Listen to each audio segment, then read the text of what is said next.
In Limahuli, the practice that we participate in terms of conservation is biocultural conservation, meaning that we're not just protecting plant species, we're also protecting all the arts that are connected to those plant species, all the habitat, the history, and so forth. It's not just worrying about the species in itself. So one of the things that we've kind of come up with, both with other practitioners and ourselves, is we believe that, it's really important we're taking care of wild populations, but also cultivating enough here. So these cultivated patches become the places that we utilize for rope making, and we're just protecting our wild populations and keeping them safe and making sure that we have their genetic representation in here. So should they be lost in the wild, we can replace them again, hopefully.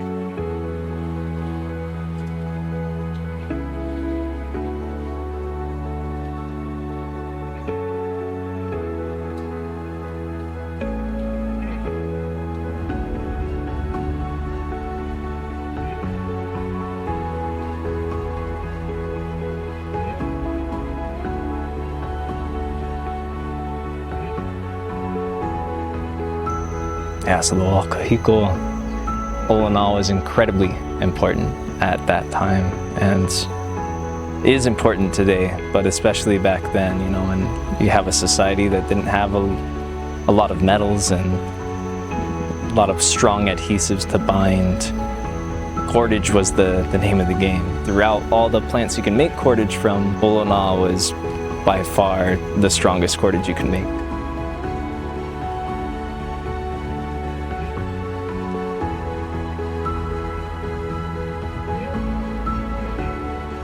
In the Lile ʻOlona, those man-made patches, it was so thick people couldn't even walk through. So imagine that, just something back in the day, that renowned, that important. It wasn't just a practical utility, it was a relationship between plant and person. And we're hoping to bring that back. The ʻOlona agroforest is a relatively new project. It's been about 2 years since clearing and planting started, but before it was this, it was known as the invasive forest walk, a section that was unrestored and was full of some of the worst invasive species that we have. And we were kind of just had this site as a demonstration of those things in the garden, but our director jumped on the opportunity to remove all of those things and opened up this space. And it's all for the sake of these plants that we care about.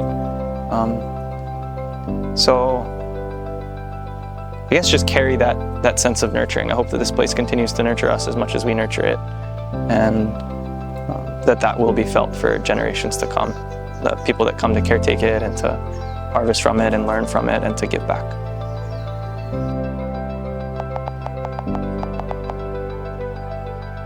We've read about Lile ʻOlona being as large as a few acres, so dense that you couldn't walk through it. That would be the ultimate for this site. Right now, we want it to be a place that people can interact with ʻOlona and hopefully very soon harvest from it and begin to make cordage. And in the long term, it's hopefully a place that everybody will have so much abundance of ʻOlona that everybody can come and work with the plant, be in direct contact with the plant, and of course make cordage. My goal, my hope is that through projects like this, that we'll see more folks practicing rope making again and using ʻOlona again in the right and pono ways, of course. ʻOlona needs a lot of love and care to do the best that it can. So it thrives with attention, it thrives with love, and it thrives being put in the places that it wants to be.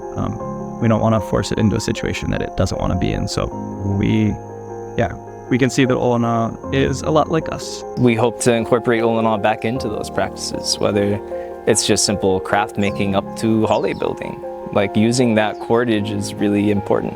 My message to it is to continue to bind people, bring people together. Definitely not only myself or our horticulture team, but everybody that has had a hand in this site around one special plant. That is my message to you, ʻOlona site. Okay.